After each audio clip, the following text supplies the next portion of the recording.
وقال تعالى: الذين أخرجوا من ديارهم بغير حق إلا أن يقولوا ربنا الله ولولا دفع الله الناس بعضهم ببعض لهدمت صوامع وبيع وصلوات ومساجد يذكر فيها اسم الله كثيرا ولينصرن الله من ينصره إن الله لقوي عزيز। শ্রদ্ধেয় সম্মানিত স্নেহের বয়োজ্যেষ্ঠ বয়োকনিষ্ঠ ছোট মণ্ডলী, সকল প্রশংসা রব্বুল আলামিনের জন্য। আমরা আল্লাহ রব্বুল আলামিনের প্রশংসা জ্ঞাপনার্থী বলি আলহামদুলিল্লাহ। পরেই অসংখ্য দরুদ ও সালাম অবতীর্ণ হোক নবী মুহাম্মদুর রাসূলুল্লাহ সাল্লাল্লাহু তাআলা আলাইহি সাল্লামের প্রতি। আল্লাহুম্মা আমিন। আল্লাহুম্মা সাল্লি আলাইহি আল্লাহুম্মা বারিক আলাইহি। খুতবায়ে মাসনুনা তথা আল্লাহর সংক্ষিপ্ত প্রশংসা ও নবী সাল্লাল্লাহু তাআলা আলাইহি সাল্লামের প্রতি দরুদ ও সালামের পর পবিত্র কোরআন হতে একটি আয়াত পরিবেশন করেছি। আয়াতটি সূরাতুল হজ, সূরা নম্বর 22, আয়াত নম্বর 40। এই আয়াতটিকে সামনে রেখে আজকের আলোচনা আমি রাখব গত সপ্তাহে যে বিষয়ের উপরে আলোচনা রেখেছিলাম, সংশোধনী বিল, বর্তমান চিত্র ও আমাদের করণীয় বর্জনীয়। আমরা সকলেই জানি যে ভারতবর্ষ বর্তমানে পরিস্থিতি হচ্ছে এক উত্তপ্ত পরিস্থিতি।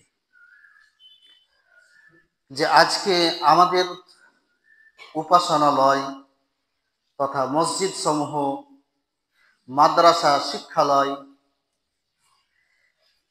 কবরস্থান, এই সকল জিনিস তথা ধর্মের প্রতি আঘাত হানার চেষ্টা করা হয়েছে, যেন আমাদের কলিজাতে আঘাত হেনেছে। এই মুহূর্তে আমাদের কি করণীয় সে বিষয়ে কয়েকটি আলোচনা। বিভিন্ন জায়গায় আন্দোলন মিছিল হচ্ছে, তার মধ্যে থেকে কিছু অপ্রীতিকর ঘটনাও ঘটছে। যে কোনো জায়গায় গাড়ি, বাস ইত্যাদি জ্বালিয়ে দেওয়া হয়েছে। কোনো জায়গায় এমনও পরিস্থিতির শিকার হয়েছে যে মানুষ গুলিবিদ্ধ হয়েছে। মানুষ অনেক জায়গায় ঘর বাড়িতে ঠিক মতো থাকতে পারছে না। অনেক মানুষকে হয়রানির শিকার হতে হচ্ছে। এই এক বর্তমান পরিস্থিতি। তারপরে আরো একটা সুবাস বা সুসংবাদ এটাও যে অনেক ব্যক্তি, দল, উপদল অনেকেই সুপ্রিম কোর্টে এই ওয়াকফ বিল সম্পর্কে যে বিচার ব্যবস্থার জন্য তারা আপিল করেছে এবং সে আপিলের অনুযায়ী গতকাল এবং পরশু দুটি শুনানি হয়েছে। কিন্তু এখনো পর্যন্ত কোনো নির্দিষ্ট ফলাফল নেই।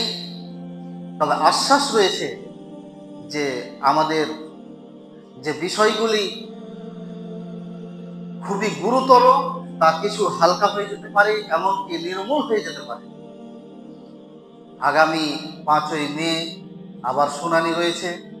আমাদের উচিত হবে যে আইনকে শ্রদ্ধা জানিয়ে, আইনকে সামনে রেখেই আইন আমরা হাতে তুলে না নিয়ে আমরা যেন আল্লাহর কাছে দোয়া করি।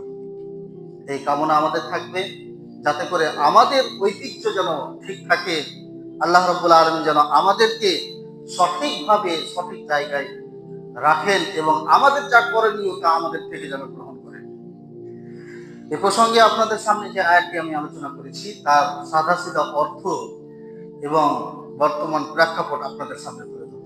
আল্লাহ রাব্বুল আলামিন বলেন, আল্লাযীনা উখরিজু মিন দিয়ারিহিম বিগাইরি হক, যাদেরকে তাদের স্বদেশ থেকে অন্যায়ভাবে বিতাড়িত করা হয়েছে, বের করে দেওয়া হয়েছে।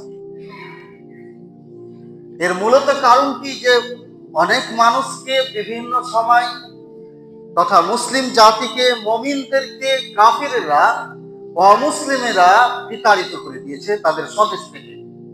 আমরা জানি আমাদের নবী মুহাম্মদ রাসূলুল্লাহ সাল্লাল্লাহু তাআলা আলাইহি সাল্লামের ক্ষেত্রেও এর ব্যতিক্রম হয়নি। ইব্রাহিম আলাইহিস সালামও তিনি তার স্বদেশ থেকে বিতাড়িত হয়ে চলে এসেছিলেন ফিলিস্তিন। অনুরূপভাবে নবী মুহাম্মদ রাসূলুল্লাহ সাল্লাল্লাহু আলাইহি ওয়াসাল্লাম মক্কা থেকে বিতাড়িত হয়ে মদিনায় এসে পাড়ি দিয়েছিলেন। আমাদেরকেও এক চক্রান্তের শিকার আমরা হতে যাচ্ছি, যে আমাদেরকেও এই চক্রান্তে ফেলা হচ্ছে সি এর মাধ্যমে, সি এর একটি বিল পাসের মাধ্যমে। এই মুসলিমদের ক্ষেত্রেও একটি চক্রান্ত করা হচ্ছে। মূলত মুসলিমদেরকে বা যাদেরকে তাদের স্বদেশ থেকে বিতাড়িত করা হয়, এর মূলত কারণ কি? তার মূলত একটাই কারণ, যে ইল্লা আইয়াকুলু রাব্বুনা আল্লাহ, যে তারা বলে যে আমাদের রব হচ্ছেন আল্লাহ। আল্লাহকে আল্লাহ বলে মেনে নেওয়া, আল্লাহকে রব হিসাবে স্বীকৃতি দেওয়া, আল্লাহর প্রতি ঈমান আনা, এটাই মূলত কারণ যে শয়তান এবং তাদের দোসররা চাইবে যে আল্লাহ অভিমুখী বা আল্লাহকে মেনে নেওয়ার মতো ব্যক্তি যেন তার না থাকে। আমরা জানি, এর আগেই বলেছি, যে শয়তান হচ্ছে আমাদের জন্মগত ও সৃষ্টিগত শত্রু। সে সর্বদা আমাদের শত্রুতা করেই থাকে। আমাদের আল্লাহ রাব্বুল আলামিন এই শয়তানকে কিয়ামত পর্যন্ত অবকাশ দিয়েছেন। যতদিন এই দুনিয়া থাকবে, আর দুনিয়া কতদিন থাকবে? যতদিন একজন ব্যক্তি আল্লাহ আল্লাহ বলার মতো লোক থাকবে, আল্লাহকে স্বীকার করার মতো থাকবে, ততদিন এই দুনিয়া থাকবে। আর যতদিন দুনিয়া থাকবে ততদিন শয়তান থাকবে। বুঝতে পারলাম? আল্লাহ ওয়ালা যতদিন আছে ততদিন দুনিয়া আছে, আর যতদিন দুনিয়া আছে ততদিন এই আল্লাহ ওয়ালার শত্রু থাকবে। শয়তান এবং তার দোসররা সর্বদাই এই মুমিনদের প্রতি, যারা আল্লাহ বলনেওয়ালা, এদের প্রতি তারা ক্ষিপ্ত হবে, তাদের শত্রুতা পোষণ করবে, বিদ্বেষ মনোভাব রাখবে। এর মূলত দুটি কারণ। এক, যে মুমিন যারা কিন্তু প্রকৃত অর্থে মুমিন নয়, এমন ব্যক্তিদেরকে আল্লাহ রাব্বুল আলামিন আযাব স্বরূপ এই তাদের কাছে জালেম শাসক দিয়ে তাদেরকে শাসন করা। নম্বর দুই, যে মুমিনদেরকে পরীক্ষা করার জন্য, যারা প্রকৃত মুমিন তাদেরকে পরীক্ষা করার জন্য। আল্লাহ রাব্বুল আলামিন এই কথা অন্য জায়গায় আরো বলেন, সূরা আল বুরুজ সূরা নম্বর 85 আয়াত নম্বর 8 এর মধ্যে বলেন, ওয়ামা নাকামু মিনহুম ইল্লা আইয়ুমিনু বিল্লাহিল আসিসিল হামিদ।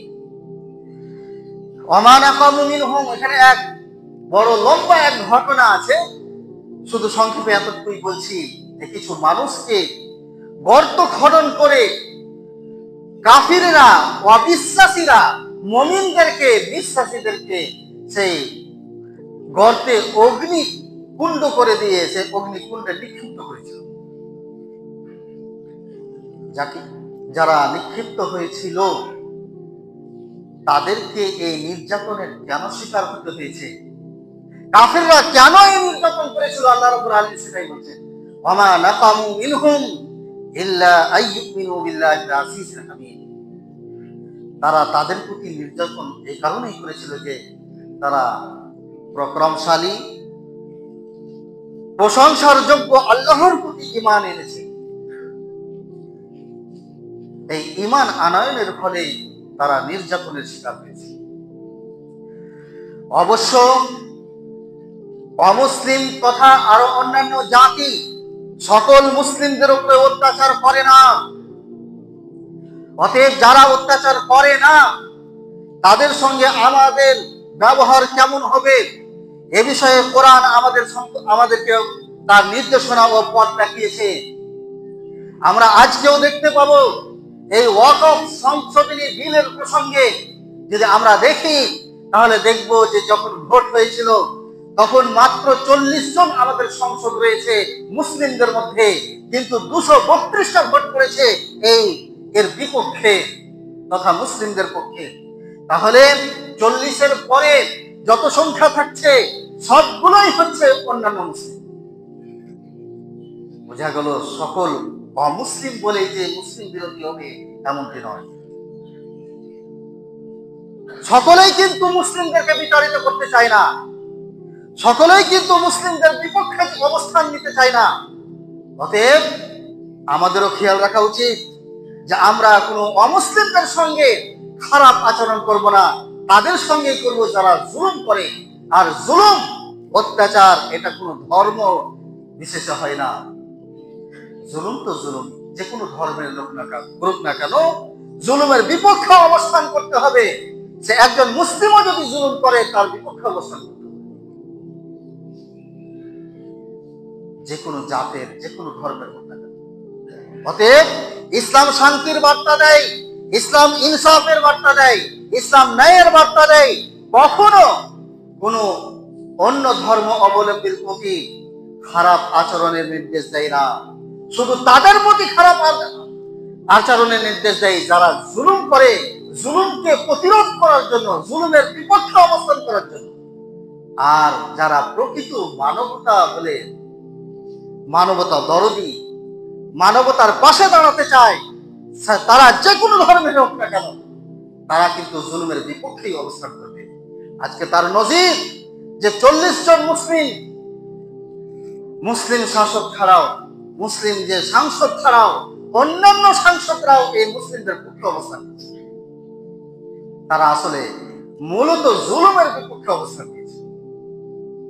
আল্লাহ রাব্বুল আলামিন যে অমুসলিমদের ক্ষেত্রে যারা মুসলিমদের বিরুদ্ধাচরণ করে না, মুসলিমদের ক্ষেত্রে কখনোই বিপক্ষে অবস্থান করে না, মানুষ হিসেবে সকলকে সমচোখে দেখে, সমদৃষ্টিতে দেখে, ধর্ম আপন আপন করবে, ধর্মের স্বাধীনতা সকলের আছে, মানুষ হিসেবে এক মানুষ অপর মানুষের পাশে দাঁড়াবে, এক মানুষ অপর মানুষের জুলুম এর শিকার হলে তার পক্ষে অবস্থান করবে, এমন ব্যক্তি, সে যে কোনো ব্যক্তি ধর্মের হোক না কেন, তার প্রতি মুসলিমদের সদাচরণ থাকবে। আল্লাহ রাব্বুল আলামিন সূরা আল-মুমতাহিনা সূরা নম্বর 7 আয়াত নম্বর 8 এবং 9 এর মধ্যে বলেন, লা ইয়ানহাকুমুল্লাহু আনিল লাযীনা লাম ইউকাতিলুকুম ফিদ-দীন ওয়া লাম ইউখরিজুকুম মিন দিয়ারিকুম আন তাবাররুহুম ওয়া তুকসিতু ইলাইহিম ইন্নাল্লাহা ইউহিব্বুল মুহসিনিন। আল্লাহ বলেন, লা ইয়ানহাকুমুল্লাহু আনিল লাযীনা লাম ইউকাতিলুনাকুম ফিদ-দীন, যারা ধর্মীয় ব্যাপারে তোমাদের সঙ্গে লড়াই করে না, তোমাদের বিরুদ্ধে লড়াই করে না, লাম ইউকাতিলুকুম ফিদ-দীন ওয়া লাম ইউখরিজুকুম মিন দিয়ারিকুম, তোমাদেরকে তোমাদের স্বদেশ থেকে বের করে দেয় না, এমন ব্যক্তিদের প্রসঙ্গে আল্লাহ রাব্বুল আলামিন তোমাদেরকে মহানুভবতা দেখাতে নিষেধ করেন।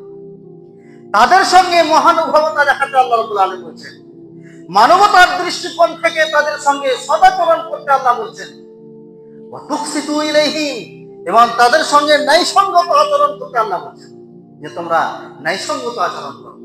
এমনকি পড়োশী যদি কোনো অমুসলিম তার পড়োশী থেকে থাকে, তো তার ক্ষেত্রেও বিবেচনা করতে বলা হয়েছে যে তার ক্ষেত্রে কোন রকম ধরনের যদি বাড়িতে রান্না হয়, সে রান্না তার বাড়িতে পৌঁছে দিতে বলা হয়েছে। পড়োশের সঙ্গে, তার পড়োশের সঙ্গে বা আত্মীয়তার সম্পর্ক বজায় রাখতে বলা হয়েছে, যে কোনো ধর্মের হোক না কেন।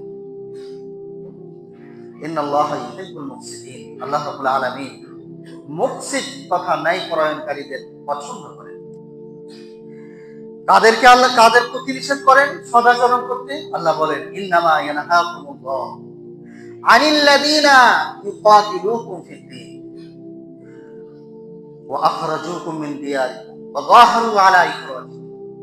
আল্লাহ তোমাদেরকে নিষেধ করেন, কি করতে নিষেধ করেন? বন্ধুত্ব আচরণ করতে। অর্থাৎ যারা এই আচরণের শিকার হবে তাদের সঙ্গে বন্ধুত্ব আচরণ নিষেধ করেছেন, বরং তাদের বিপক্ষে অবস্থান করতে আল্লাহ বলছেন। তাদের ক্ষেত্রে আল্লাহ রাব্বুল আলামিন বলছেন, ইউকাতিলুকুম ফিদ-দীন, যারা ধর্মীয় প্রসঙ্গে লড়াই করে, ধর্মকে নিয়ে মুসলিমদের সঙ্গে লড়াই করে। ইউকাতিলুকুম ফিদ-দীন ওয়া আখরাজুকুম মিন দিয়ারিকুম, এবং তোমাদেরকে বের করে দেয় তারা তোমাদের স্বদেশ থেকে, ওয়াদাহারু আলা ইখরাজিকুম, এবং বের করার ক্ষেত্রে তারা সাহায্য ও সহযোগিতা করে। এমন ব্যক্তিদের প্রসঙ্গে আল্লাহ রাব্বুল আলামিন নিষেধ করছেন তোমাদের যে আনতাওয়াল্লাহুম, তাদের সঙ্গে বন্ধুত্ব আচরণ করবে না। ওয়া মান ইয়াতাওয়াল্লাহুম, যারা তাদের সঙ্গে বন্ধুত্ব আচরণ করবে, ফাউলাইকা হুমুয যালিমুন, যারা জালিমের পক্ষ নিবে, তারা মূলত তারা নিজেরাও জালিম। জালিমের পক্ষ নেওয়া যাবে না, জুলমের পক্ষ নেওয়া যাবে না। আল্লাহ রাব্বুল আলামিন বলেন যারা তাদের সঙ্গে বন্ধুত্ব আচরণ করবে, ফাউলাইকা হুমুয যালিমুন, তারাও জালিম। এই আয়াত 2 থেকে আমরা জানতে পারলাম যে সকল ব্যক্তি, অন্যান্য ধর্ম অবলম্বীদের সকলেই যে মুসলিমদের বিপক্ষে অবস্থান করে এমনটি নয়। যারা বিপক্ষে অবস্থান করে না তাদের সঙ্গে সদাচরণ করা উচিত। কোন মুসলিমের এমন ধরনের কথা বলা উচিত হবে না এর প্রতিক্রিয়া ও প্রতিবাদ দেখাতে গিয়ে যে অন্য ধর্মের প্রতি আঘাত আনা হবে, এটা করা যাবে না। পুরো হিন্দুত্ববাদীকে তকমা লাগানো যাবে না। হিন্দুত্ববাদীদের মধ্যে যারা জুলুম করছে একমাত্র তাদের বিরুদ্ধে অবস্থান করতে হবে। ইসলাম জুলুমকে কখনো প্রশ্রয় দেয় না। অতএব যারা আমরা এই করণীয় ভূমিকা পালন করতে যাই তাদের জন্য এটা করণীয় যে অন্য কোনো ধর্মকে ছোট করে দেখা ঠিক নয়। আল্লাহ রাব্বুল আলামিন যে আয়াতটি আমি প্রথম পরিবেশন করেছিলাম তার পরের অংশে আল্লাহ বলেন, ওয়ালাউলা দাফুল্লাহিন নাস বাদাহুম বিবাদ, যারা জুলমের পক্ষ অবলম্বন করছে এবং তাদের সঙ্গে সদাচরণ করছে, তাদের পক্ষ অবলম্বন করছে, এমন ব্যক্তিদের কথা আল্লাহ বলছেন যে ওয়ালাউলা দাফুল্লাহিন নাস বাদাহুম বিবাদ, যদি একে অপরের দ্বারা প্রতিহত আল্লাহ না করতেন, কাউকে কারো দ্বারা প্রতিহত না করতেন। আজকে দেখেন যারাই এ দুনিয়ার বুকে, আল্লাহর একটি নিয়ামত এটা যে একে অপরের দ্বারা প্রতিহত করা। আজকে দুনিয়ার বুকে আমরা যদি ইতিহাসকে সামনে রাখি, সে আদম আলাইহিস সালাম থেকে নিয়ে এখন পর্যন্ত কত জালিমের দুনিয়ার বুকে গুজরে গেছে, আল্লাহ রাব্বুল আলামিন কাউকে স্থায়ী করে রাখেন। কেউ মাথা চেড়ে উঠিয়েছে তো আল্লাহ তাকে আবার নিচে নামিয়ে দিয়েছে। আল্লাহ এই কথা এখানে বলছেন ওয়ালাউলা দাফুল্লাহিন নাস বাদাহুম বিবাদ, যদি এত অপরের দ্বারা আল্লাহ প্রতিহত না করতেন, আজকেও যারা জুলুমের ওপরে মাথা উঁচু করে দাঁড়িয়ে আছে, মানুষকে মানুষ বলে জ্ঞান করে না, শুধু মুসলিম জাতি নয় অন্যান্য দের ক্ষেত্রেও, এমনকি হিন্দুদের মধ্যেও যারা একটু পিছিয়ে পড়া জাতি তাদের প্রতি অত্যাচার হচ্ছে। জৈন এবং ঈসাই তথা খ্রিস্টান এদের প্রতিও বিভিন্ন জায়গায় অত্যাচার হচ্ছে। যারা আজকে অত্যাচারের স্টিম রোলার চালাচ্ছে তাদের একটু বোঝা উচিত যে আল্লাহ রাব্বুল আলামিন তাদেরকে প্রতিহত করবেন। আল্লাহ তাদেরকে একটি সময়সীমা পর্যন্ত ছাড় দিয়েছেন, আল্লাহ ছাড়বেন কিন্তু ছেড়ে দেন না, এক সময় ঠিক তাদেরকে ধারণ করবেন। আল্লাহ রাব্বুল আলামিনের এটা নীতি, ওয়ালাউলা দাফুল্লাহিন নাস বাদাহুম বিবাদ, যদি একে অপরের দ্বারা আল্লাহ প্রতিহত না করতেন তাহলে কি হতো, লাহুদ্দিমাত সাওয়ামিআ ওয়া বিয়া। সাওয়ামিআ বলা হয়ে থাকে খ্রিস্টানদের বিশেষ উপাসনালয়কে, আর বিয়া বলা হয় এটা বিআতুনের বহুবচন, যে বিয়া বলা হয়ে থাকে খ্রিস্টানদের সাধারণ গির্জা তথা উপাসনালয়, তথা খ্রিস্টানদের উপাসনালয় সেটা সাধারণ হোক বা বিশেষ হোক, তা বিনষ্ট হয়ে যেত। একে অপরের দ্বারা যদি প্রতিহত না হতো তাহলে খ্রিস্টানদের গির্জা বা খ্রিস্টানদের উপাসনালয়গুলো কি হয়ে যেত, বিনষ্ট হয়ে যেত, ধ্বংস হয়ে যেত। ওয়াসালাওয়াত, সালাওয়াত বলা হয় ইহুদিদের উপাসনালয়কে, ইহুদিদের উপাসনালয়গুলো কি হতো, ধ্বংস হয়ে যেত। ওয়া মাসাজিদ, মাসাজিদ বলা হয় মুসলিমদের উপাসনালয়, মসজিদগুলো ধ্বংস হয়ে যেত। আজকে তারা মসজিদের উপরে হাত দিয়েছে, মসজিদগুলোকে ধ্বংস করার চেষ্টা চালাচ্ছে। আল্লাহ রাব্বুল আলামিন এদেরকে প্রতিহত করবেন। শুধু সময়ের অবকাশ আল্লাহ দিয়ে রেখেছেন। সময় এলে, আল্লাহর নির্ধারিত সময় এসে গেলে এরাও টিকে থাকবে না। আমরা আশাবাদী যে শান্তির সঙ্গে আল্লাহ রাব্বুল আলামিন যেন আমাদের সেই মসজিদগুলোকে আবার ফিরিয়ে দেন। প্রত্যেক ধর্মের তার উপাসনালয়গুলো সঠিকভাবে আপন আপন ধর্মের কাছে সম্মানের সঙ্গে থাক, এটা সকল মুসলিম আমরা চাই। কখনো কোনো ধর্মের প্রতি হস্তক্ষেপ করা এটা মুসলিমদেরও কাজ নয়। অতএব আসি যে আল্লাহ রাব্বুল আলামিন বলছেন, যদি একে অপরের দ্বারা প্রতিহত না করা হতো তাহলে উপাসনালয়গুলি, খ্রিস্টানদের, ইহুদিদের, মুসলিমদের উপাসনালয়গুলি ধ্বংস হয়ে যেত। যে সকল উপাসনালয়ে আল্লাহ রাব্বুল আলামিনের নাম উচ্চারিত হয়, আল্লাহর নাম অধিক রূপে স্মরণ করা হয়, ইযকারু ফিহা ইসমুল্লাহি কাসীরা, যাতে আল্লাহর নাম স্মরণ করা হয়ে থাকে অধিক রূপে, সে সকল উপাসনালয়গুলো ধ্বংস হয়ে যায়। অতএব মানবতার দৃষ্টিকোণ থেকে ইসলাম মানবতার শিক্ষা দেয়। কোন ধর্মকে ছোট করে দেখতে বলা হয়নি। সে জাতির কাছে তার ধর্ম অনেক বড়, মহাসম্মানের, যার কারণে সেই ধর্মের প্রতি কুঠারাঘাত করা উচিত নয়। তেমনি আমরা আমাদের ধর্ম পালনের স্বাধীনতা পাবো, এটা তাদের কাছে আমাদের আবেদন। আমাদের এই ধর্ম পালনের স্বাধীনতা কে তারা খর্ব কেন করবে? এটা জুলুম, এটা অত্যাচার, যার কারণে অনেক অনেক এইরকম মানবতা প্রেমী হিন্দু মানুষও আমাদের পাশে দাঁড়িয়েছে। তাদেরকে আমরা সাধুবাদ জানাই, তাদেরকে ধন্যবাদ জানাই। অতএব এই প্রতিহত করব, আল্লাহ রাব্বুল আলামিন প্রতিহত করেন আমাদেরকে।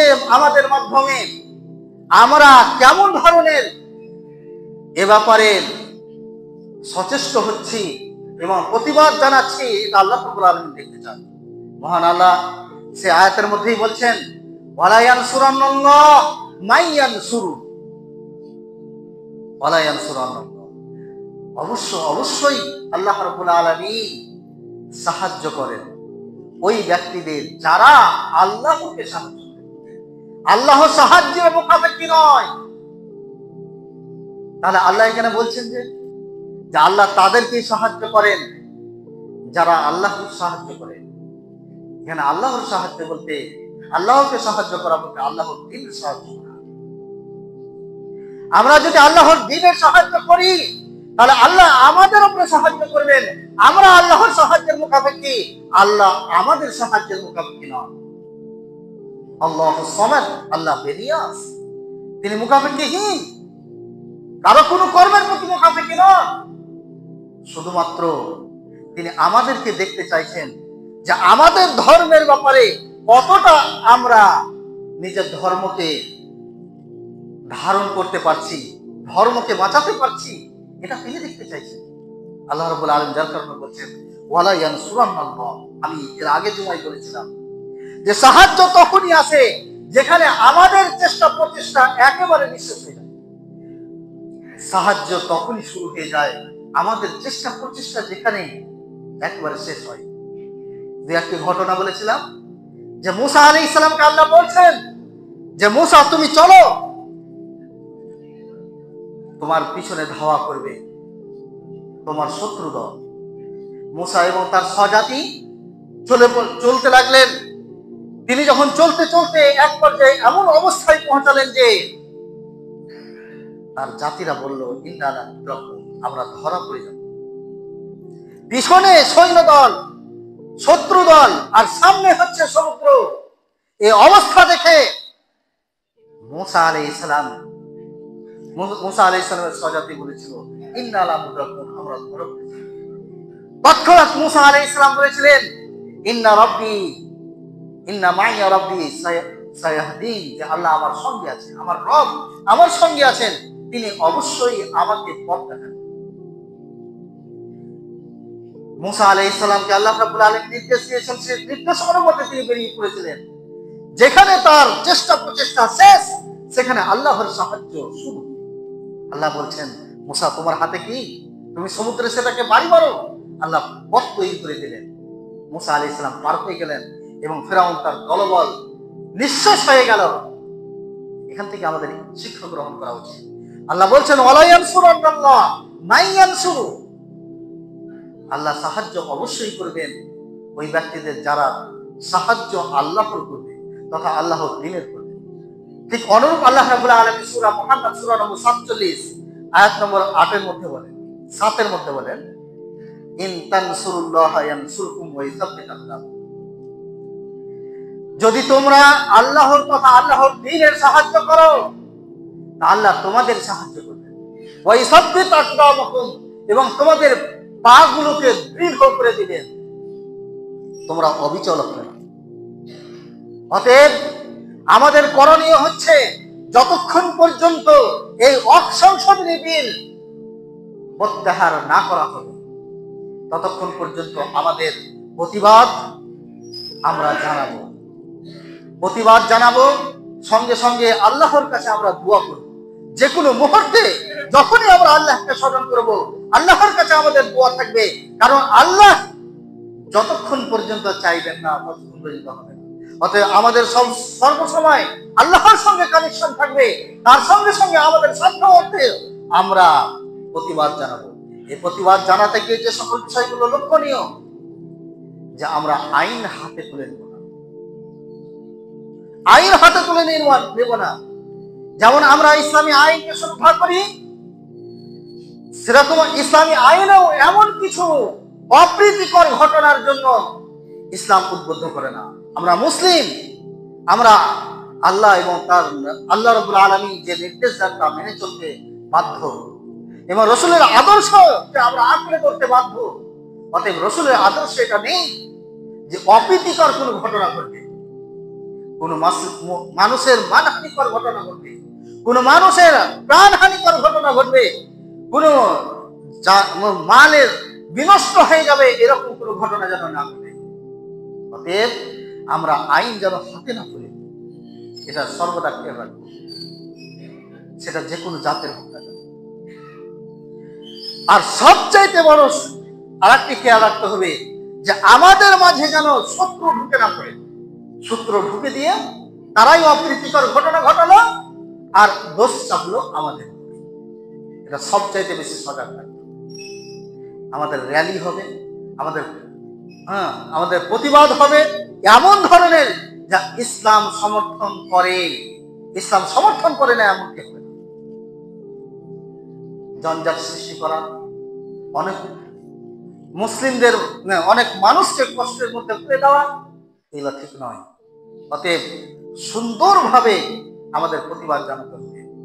যেমন এক আদালতের মাধ্যমে আমরা প্রতিবাদ জানিয়েছি, এটা একটা আশা করা যেতে পারে আরো আমাদের এরকম প্রতিবাদ মিছিল থাকবে, চলবে, আন্দোলন চলবে, কিন্তু অপ্রীতিকর কোনো ঘটনা যেন না ঘটে, আইনকে যেন আমরা হাতে না তুলি। সবসময় খেয়াল রাখতে হবে আল্লাহ আমাদের সঙ্গে আছে। আল্লাহ আয়াতের শেষ অংশে বলেন ইন্নাল্লাহা লাকাবিয়্যুন আসিস, নিশ্চয় আল্লাহ রাব্বুল আলামিন লাকাবি, অবশ্যই মহা শক্তিধর, আজিজ, মহা প্রতাপশালী। অতএব আমরা যদি আল্লাহকে সর্বশক্তিমান মনে করি, তিনাকেই যদি পুরো প্রতাপশালী মনে করে থাকি, আমাদের এই আকীদা ও বিশ্বাস যদি থাকে, তাহলে অবশ্যই আল্লাহ রাব্বুল আলামিন আমাদের এক সময় বিজয় দিবেন। শুধু তিনি আমাদেরকে পরীক্ষা করছেন। এই পরীক্ষার মাধ্যমে আমরা নিজেদের পদজীবনকে কতটা দৃঢ় করতে পারছি তিনি এটা দেখছেন। অত্যাচারের শৃঙ্খলার আরো আসতে পারে, তারপরেও আমরা যেন ঈমান হারা না হয়ে যায়, আমরা ঈমান থেকে যেন বিচলিত না হই, ঈমান যেন আমরা নিজেদের ঈমানগুলোকে প্রচুর পাতার পানির নাই যেন ধারণ না করি, সেদিকে আমরা খেয়াল রাখবো। আল্লাহ রাব্বুল আলামিন এই কথাই আমাদেরকে বোঝাতে চাইছেন ইন্নাল্লাহা লাকাবিয়্যুন আসিস। অতএব আমাদের যে কোনো ধরনের যেমন ভাবে যার যতটুকু সম্ভব প্রতিবাদ আমাদের গড়ে তুলতে হবে, যতক্ষণ পর্যন্ত আমরা এই অসংশোধনী বিল তারা প্রত্যাহার না করবে। আমাদের ওপরে যে আঘাত হানা হয়েছে সে আঘাত যতক্ষণ পর্যন্ত আমাদেরকে শান্তিভাবে বাঁচতে না দিবে ততক্ষণ পর্যন্ত আমরা ন্যায়সঙ্গত ভাবে আমরা প্রতিবাদ জানাবো, আমরা তাদের কাছে আমাদের আবেদনগুলো তুলে ধরবো, বিশ্বের কাছে আমরা তুলে ধরবো আমাদের আবেদনগুলি, যার মাধ্যমে আমরা কাঙ্ক্ষিত স্থানে যেন পৌঁছাতে পারি। আল্লাহ রাব্বুল আলামিন যেন তার তৌফিক দান করেন, আমিন। আখির দাওয়ানা আলহামদুলিল্লাহ। সময় শেষ, অতএব এখান থেকে আলোচনা শেষ করছি। আমার তৌফিক ইল্লা বিল্লাহ। ইন্নাল হামদালিল্লাহি নাহমাদুহু ওয়া নুসাল্লি আলা রাসূলিল কারীম, মা বা'দ, ফাউযু বিল্লাহি মিনাশ শাইতানির রাজীম। বিসমিল্লাহির রহমানির রহিম। ফাবাশশির ইবাদ আল্লাযীনা ইয়াসতামিউনাল ক্বাওলা ফায়াত্তাবিউনা আহসানা। আল্লাহ বলেন, আমার বান্দাদের সুসংবাদ দিয়ে দাও, যারা কথাগুলো খুব মনোযোগ সহকারে শুনে যা উত্তম তার অনুসরণ করে। আজকের আলোচনায় কোরআন হাদিস থেকে যতটুকু আলোচিত হয়েছে তা শোনার মাধ্যমে যেন আমরা সুসংবাদ প্রাপ্ত বান্দা হতে পারি, তার তৌফিক দান করো, আমিন। আল্লাহ, আজকে আমরা যে অশান্তি ও জুলুমের শিকার হয়েছি, সেই অশান্তি ও জুলুমকে তুমি আমাদের থেকে সরিয়ে নাও, আমিন। আমরা যেন এই আমাদের স্বদেশে যেন শান্তির সঙ্গে বসবাস করতে পারি, তার তৌফিক দান করো, আমিন। আল্লাহ, তুমি একমাত্র রক্ষাকর্তা, শুধু আমাদেরকে তুমি এই দুনিয়ার বুকে পাঠিয়েছো পরীক্ষা করার জন্য, যার কারণে যতটুকু তুমি পরীক্ষা আমরা সাধ্য রাখি ততটুকু তুমি পরীক্ষা করো, এর চাইতে আর বেশি করো না মাওলা। তুমি আমাদের উপাসনালয়গুলো তথা তোমার নাম যেখানে উচ্চারিত হয় সেই মসজিদগুলো তুমি রক্ষা করো, আমিন। এবং সেই আমাদের যে গোরস্থান, শিক্ষালয়, মাদ্রাসাগুলিকে তুমি রক্ষা করো, শত্রুদের হাতে যেন চলে না যায়, সে ব্যাপারে তুমি আমাদেরকে রক্ষা করো, আমিন। আখির দাওয়ানা আলহামদুলিল্লাহ।